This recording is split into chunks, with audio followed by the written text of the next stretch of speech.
صبح ہوتی ہے، شام ہوتی ہے، زندگی یوں ہی تمام ہوتی ہے۔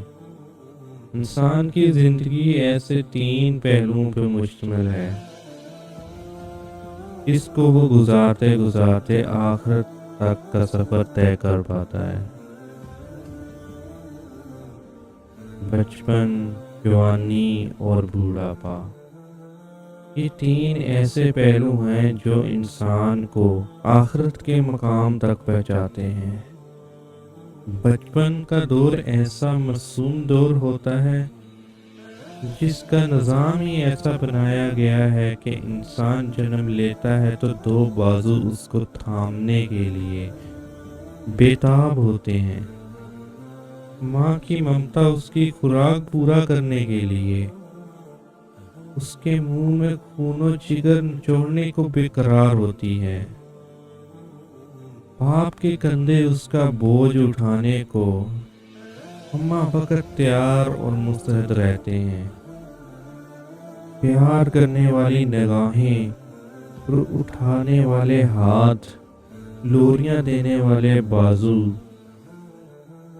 اس کا شدت سے انتظار کر رہے ہوتے ہیں۔ وہ مسکراتا ہے تو اس کی مسکراہٹ سے بہت ساری مسکراہٹیں جاندار جنم لے لیتی ہیں۔ وہ روتا ہے تو اس کے رونے سے کتنے ہی دل بے قرار ہو جاتے ہیں۔ پھر انہی لوریوں اور چاہتوں اور پیار محبت کی دنیا میں وان چڑھتے ہوئے وہ لڑکپن کی عمر کو پہنچ جاتا ہے۔ بچپن سے لڑکپن تک کی اس عمر میں انسان اپنے اچھے بھلے کی تمیز نہیں کر پاتا۔ اس کا زیادہ وقت کھیل کود میں صرف ہوتا ہے۔ کھیل سے زیادہ اس کو اور کوئی شے عزیز ہی نہیں ہوتی۔ لیکن حقیقت یہ ہے، انسان کی اچھی اور بری تربیت کا زمانہ ہی ہوتا ہے۔ اسی دور میں انسان کی عادت بنتی بھی ہے اور بگڑتی بھی ہے۔ بچپن کے دور میں بڑا مؤثر اور جاندار کردار بچے کے والدین کو ادا کرنا ہوتا ہے۔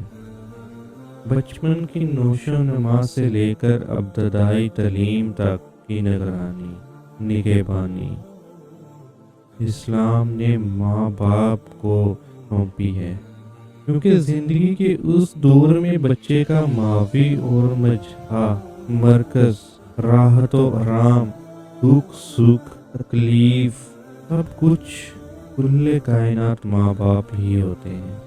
انسان بچپن میں ہی جو بھی سیکھتا ہے ماں باپ کی تربیت سے سیکھتا ہے۔ اچھے برے میں فرق کرنا وہ بھی ماں باپ ہی سکھاتے ہیں۔ وقت گزرتے ہی ساتھ وہ جوانی میں مبتلا ہو جاتا ہے۔ انسان کی زندگی کا یہ دور، جوانی کا دور، انسان کے اندر نشان و چستی اور طاقت و قوت کا ایک لاوک رہا ہوتا ہے۔ یہ خطرناک جنسی طاقت اسے کچھ کر گزرنے پر مجبور کر رہی ہوتی ہے۔ اس دوران نفسانی خواہشات انسان کو بہکانے میں اہم کردار ادا کرتی ہیں۔ جوانی ہے مستانی، جوانی ایسی ہے جو اپنے ساتھ خواہشات اور نئی نئی امنگوں کے جذبات اور آرزوؤں کے ہزاروں طوفان لاتی ہے۔ اس وقت زندگی کی ساری مستیاں بام و عروج پر ہوتی ہیں۔ بقول ایک دانے کے جوانی کے سیلاب کا ایک تھپڑ عقل و خرد کی ناؤ کو ٹکڑے ٹکڑے کر دینے کی طاقت رکھتا ہے۔ ہاں لڑکپن قہر اب آیا شباب، یہ قیامت پر قیامت اور ہے۔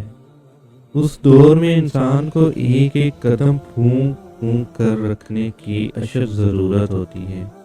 یہی وہ دور ہے جس میں انسان اپنی آنے والی زندگی کا رخ، اگر صحبت صلہ میسر آ جائے تو اس کا رخ خیر و بھلائی کی طرف ہو جاتا ہے۔ اور وہ ترقی کی زمینوں کو عبور کرتا ہوا منزل مقصود کی جانب رواں رہتا ہے۔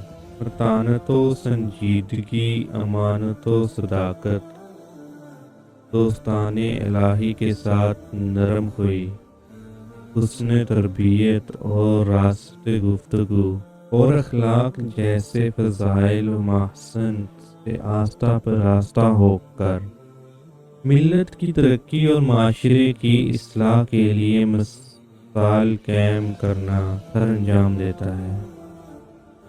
اور اگر اس اہم ترین دور میں انسان شیطان کے دھوکے میں آ کر اپنی جوانی کی طاقت کا غلط استعمال شروع کر دے تو اس کا رخ شر و فساد اور ذلیل کاموں کی طرف ہوتا ہے، اور پھر تہمات اور رسومات، بدعات اور خرافت، منشیات و منکرات جیسی قباحتیں اس کے رگ پہ صلاحیت کر جاتی ہیں، اور وہ اپنی جوانی کے نشے میں اپنے ہاتھوں اپنی زندگی کو تباہ کر رہا ہوتا ہے۔ انسان وہ ہے جو اپنی جوانی کی قدر کرے اور اس کی حفاظت کر کے دین اور دنیا کی فلاح کا حقدار بن جائے۔